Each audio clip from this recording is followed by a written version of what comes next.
I knew it. I knew it. I knew it. I called it out. I didn't say it in the video or anything, but I knew Sony was having a press conference today, and I knew a September release or unveil this PlayStation Neo was a perfect release for what they're trying to aim for.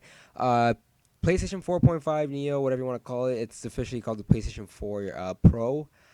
Um, the name is not bad, you know what I mean, but it's actually pretty good. I mean, you can very if it was like called like a 4.5, it would be hard for consumers to differentiate each other. So putting the pro at the very end is a good idea. It's a good thing, you know what I mean. Better than the rumored PS4 Forever name. That was terrible. Good thing is PS4 Pro. Not bad. The console is set to release on November 10, 2016. So that's a pretty early release. To be honest with you, I was expecting late December, but that's pretty good. The cost is 399 US dollars and 349 pounds.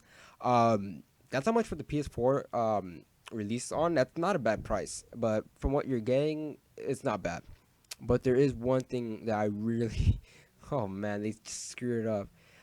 Overall, the console, the way it looks, it can look better. You know what I mean? It kind of looks like the PlayStation 4 Slim, which I'll talk about in the next video. I'm just looking at the pictures right now. It can look better. I'm not saying it looks this like ugly or anything, but the PS4, the original PS4, it looked great. And I think with the PlayStation 4 Pro, it just looks like a PS4 Slim with another layer on it. I don't know, that three layer kind of feel to it. I don't know. It just doesn't. I don't know. It just doesn't. I can't get into it. It's not necessarily an ugly console. You know what I mean? But it could look better. It just looks. It looks like. I don't know why. It just reminds me of books. I don't know why. It just reminds me. I don't know. It can look better. I can tell you that. But it's definitely not an ugly console. I don't really know how a vertical stand will work on that. Obviously, they'll have their own proprietary peripheral, so they might be able to probably use your original one or use third party one. I don't really know the dimensions. Let me check the dimensions. The actual dimensions, it's gonna be 295 by 55 by 327 millimeters.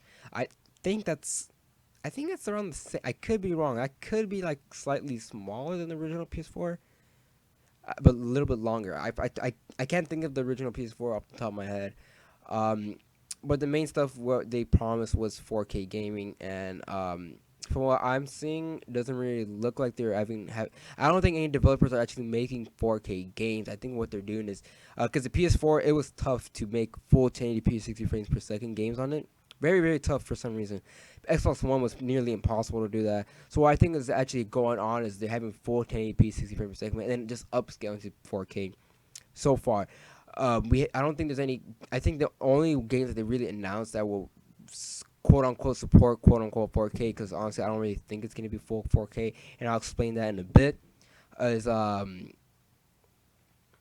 17, Battlefield 1, Mass Effect. Um, yeah, those are the games I said they will play in 4K, but I don't know if it's gonna be true 4K. I think it just might be upscaled. Its CPU is a X by 86 to 64 AMD Jaguar 8 core processor. That's actually not that bad. It's a lot. It's a lot. I think it's double the power. I don't know if I want. I don't want to say double, but I think it's like. It's definitely a lot more powerful. Its CPU is a lot more powerful than the base PS4. Its GPU is a 4.20 teraflops AMD Radeon based graphics engine. Yeah, you're pushing 4K on its graphics, so yeah, you are getting definitely better. 8 gigs of GDDR5 RAM. Eh, you know, if it was maybe 10, that'd be great. Cause I know some PCs can do 10, and 10 is just a lot more smooth. The base is gonna go for 1 terabyte. Not bad, not bad at all. I mean, 500 would have been a little, because it's 4K, quote unquote. It's gonna be upscaled to 4K. So yeah, the games are bigger. So that's always a good. 1 terabyte should be a staple for game consoles, except for Nintendo, because Nintendo, the way that, because the difference between Wii U and the PS4 disc is because the way the PS4 works is that it downloads the whole game to your hard drive. The Wii U doesn't do that. It just straight up just plays the game right off the disc, so you don't have to install anything. The network's the same thing. The power is using an AC 100 volts, 50 to 60 gigahertz. That's the same, to be honest with you. Power consumption is a max of 310 watts. That's about average for something that's its output's only gonna have an HDMI output. Supports 4K HDR, digital out optical port for your audio. And one thing that they, oh no, no, no. I'll save that topic for next video.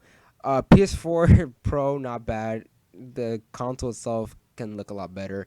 What I did not really expect was that they didn't really include a new controller. I truly did think they were gonna include a different type of controller, or at least redesign. But they're keeping the same DualShock 4 from what it looks like. It looks like it's the same DualShock 4. Yeah, it is. Final thoughts. The console itself can look better. Like it just looks like pancakes that are flat. I don't know. The PS4. I love the way the PS4. I think the PS4 was the best looking console this generation. I love the way it looked. This one, I'm not quite sure. I don't know if I'm feeling it, but if I see it in person, then obviously my perspective would change. But from the picture that I'm looking at, it can look better.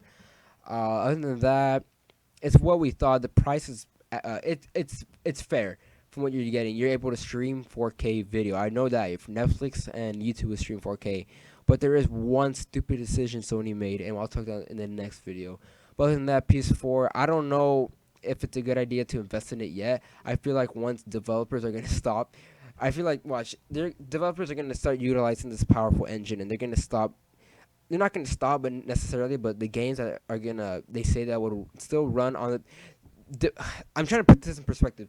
Developers are gonna make PS4 games only for the Neo, or excuse me, the Pro only, and then they're gonna have to port it to. Not really. They're gonna have to change some codes and kind of downscale it to the base PS4. The base PS4 games are gonna not. They're not gonna run as smooth. So basically, development from 2017 and up, if the developers are only gonna make games for the PS4 Pro, so I mean, yeah, they're sticking with the thing saying like, oh yeah, they'll be backwards compatible. You still be able to play PS4 games on this. Um, we're not gonna make exclusives. Yeah, but I mean, you're gonna be left in the dust to be honest with you. I'm looking at all these pictures. Pictures not bad, except like the way they design it could be better. It looks like it's a little wider too. It could be just I don't know. It looks like it's wider. Um, if it's is it worth the investment right now? No, not now. I feel like once games start utilizing that 4K capability, supposedly, I still think it's just gonna upscale from what I'll talk about that in the next video. Once games start utilizing that higher, better CPU, so probably 20, maybe late 2017, when like games for the base PS4 are gonna look like crap, and it just won't run as well as it would on a PS4 and Pro. Then buy a new one. I wouldn't recommend buying one right now. I mean, it's not worth it, especially this one feature that they're missing out.